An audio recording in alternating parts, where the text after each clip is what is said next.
Quando aprendido apropriadamente, o Kung Fu aflorará de maneira natural toda vez que for necessário. Isso é uma coisa interessante porque muitas vezes você não sabe que sabe até precisar. E isso que caracteriza o Kung Fu. Você aprende por si mesmo, não sabe quando está aprendendo por si mesmo e só irá perceber que aprendeu quando precisar. Então observe que muitas e muitas vezes isso aconteceu na sua vida e você não percebeu. E isso quer dizer um processo que você viveu foi um processo Kung Fu. Esse ponto é muito importante porque entra direto, né, no que a gente pode chamar, que muitos especialistas chamam de cognição corporal. E na nossa sociedade é um pouco ignorado, né? Porque a gente foi formado pela escola num processo, muitas vezes, que favorece o aprendizado pela audição, favorece o aprendizado pela visão, mas não pelo movimento. E tem tanta coisa que a gente aprende com o movimento que é fundamental essa noção de incorporação, ou aprendizado corporal. E, né, você vê, muita gente fala de intuição, né? Em inglês fala gut feeling, né? A pessoa sente um frio na barriga, assim. Tem uma porção de jeitos de falar em várias línguas que falam dessa sensação corporal ligada a um entendimento, a um aprendizado. Mas a gente muitas vezes acha que é um aprendizado menor. No caso do Kung Fu, a gente favorece, valoriza esse aprendizado com tudo que ele tem. Porque a ideia é que você seja capaz de incorporar aquilo, porque incorporar é a única maneira de universalizar. No Kung Fu não existe a noção de eu sei, mas eu não sei fazer. No Kung Fu só existe eu sei fazer. Então, é muito importante entender isso, porque no momento que é incorporado, você vai saber fazer até quando você nem imagina. Simplesmente sair. Exatamente. O Patriarca Moyato tinha uma frase que a gente gosta muito, os meus alunos adoram essa frase, que é, né, quando você precisar do Kung Fu, o Kung Fu vai pop out, né, que ele fala em inglês, né, então o Kung Fu vai pular para fora, né, porque ele vai atuar independente de você. Né, então isso é um ponto muito rico de se pensar, quer dizer, uma vez que você desenvolve um aprendizado, né, adequado do Kung Fu, né, e da sua jornada, e começa de fato a desenvolver o seu Kung Fu irá atuar independente da sua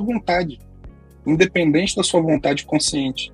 Da mesma maneira como acontece no início, quando você tem esse exemplo que você mesmo, mestre Felipe, estava dando no ponto anterior, né, que é sobre a pessoa, muitas vezes, ela tem uma personalidade, ou ela tem uma certa persona, né, que ela se apresenta, né, ela, eu sou pacífica, quer dizer, e na primeira situação de combate que a gente coloca ela coloca lá um monstro ali para fora, né, você fica até assustado, né, cara, que isso, calma, né, vamos devagar aqui, né, então você vê, aí também é a mesma coisa, que o que está saindo é essa expressão que não está refinada, não está educada, né, e ela foi escondida muitas vezes, não por maldade, simplesmente pelo processo que a sociedade convive, né, de você, aquilo que a gente estava comentando mais cedo, você fica educando a pessoa em cima de algumas prerrogativas, né, você não pode ser mal educado, você não pode xingar o palavrão, né, você coloca a pessoa dentro de alguns modelos aceitáveis para a sociedade, né,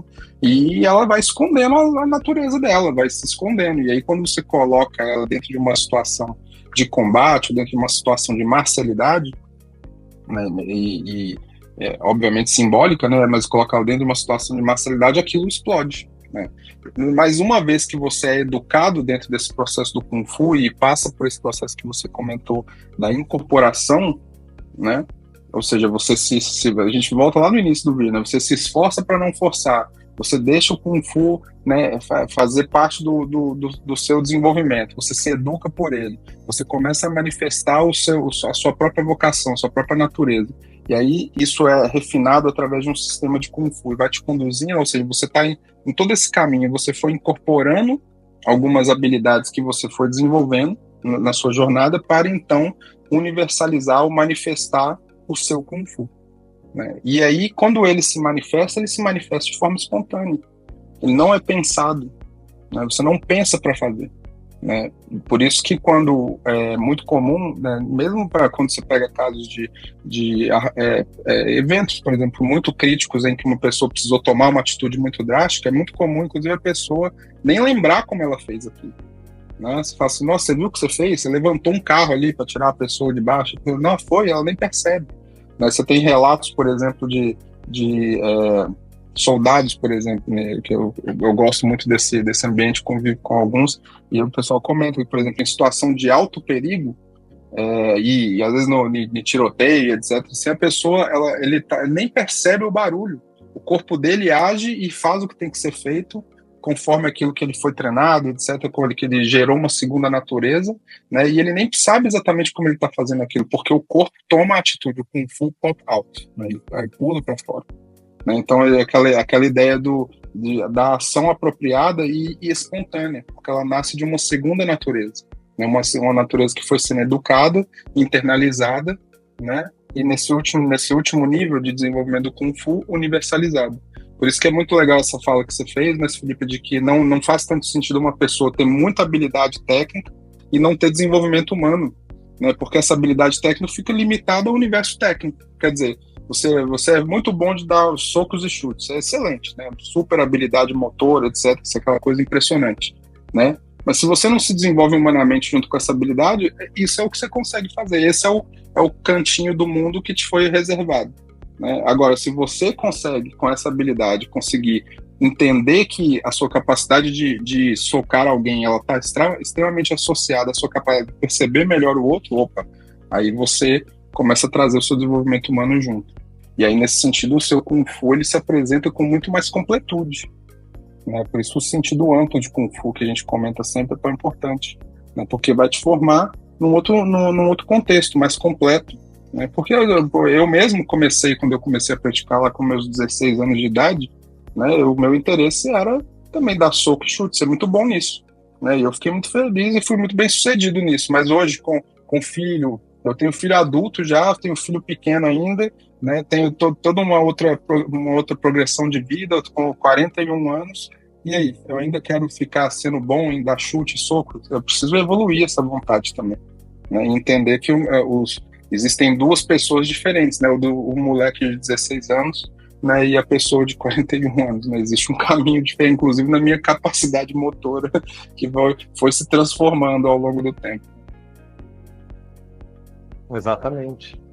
E é importante também pensar como essa capacidade de você aprender, né, se incorporar acontece muito naturalmente. Né? E, por exemplo, nossos pais. É muito comum pessoas que falam assim, poxa, naquela dada situação estressante eu comecei a agir como meu pai fazia ou como minha mãe fazia e nem me dei conta. Vai ver o peso desse aprendizado pela incorporação e pelo cotidiano, pela convivência. E aí a importância do papel de um sistema de Kung Fu. Porque você vê, se isso acontece, né, e talvez nem seu pai nem sua mãe queria fazer isso com você, né, marcar você tão profundamente assim, o sistema de Kung Fu é exatamente um processo que foi organizado, né, e refinado pelo tempo, para que a gente possa usar essa capacidade humana de aprender pela incorporação, mas de um jeito sistematizado. Tem que ter um caminho, tem um processo pedagógico que está organizado. E aí ele tem um processo que usa esse poder da incorporação, mas de um jeito que tem um caminho mais compreensível de evolução. E permite para todo mundo, né? Todo tipo de pessoa, independente do seu momento de vida, da sua própria riqueza de vida, das suas próprias histórias, se é um jovem que nem foi quando eu e você começamos, ou se é uma pessoa já mais velha que está começando. Hoje mesmo eu conversei com um possível aluno que é um médico já renomado, uma pessoa que tem já mais de 50 anos, ou seja, inclusive de idade é mais velho do que eu, mas que me procurou para ser mentor. Por quê? Porque está querendo entrar nessa jornada do entendimento do Kung Fu, né? de fazer, de aproveitar as experiências ricas que ele tem na vida dele, né? Dentro de uma jornada de melhor desenvolvimento humano. Ou seja, isso não impede nada. Então, independente, não tem perfil do Kung Fu, né? Tem só o interesse da pessoa. Né? E aí, claro, né? Você encontrar aquela pessoa que vai ser o mentor com quem você melhor se afina. Então, a gente tem vários tipos de Sifus, né, os mais diferentes possíveis. Então, mas aí você tem que encontrar o seu mentor, né, a pessoa com quem você vai realmente se permitir essa jornada. É uma jornada que é extremamente rica e independente do momento. A pessoa, enquanto a pessoa for um ser humano e estiver em vida, ela pode se desenvolver, né? O grão-mestre Lemur costuma falar isso, que até o último segundo antes de você fechar o olho ali e falar, terminou minha vida. Fechou o olho, você ainda está desenvolvendo seu Kung Fu. E algumas pessoas acreditam, inclusive, que continua depois. Então, é possível também, de acordo com o que você acredita, é possível você continuar se desenvolvendo. Então, o ponto é esse, né? Não há limitação e não tem linha de chegada. Né? Você, o tempo inteiro, se desenvolvendo continuamente. E essa é a beleza do processo, para mim pelo menos, né? Mas eu acho que para muita gente também.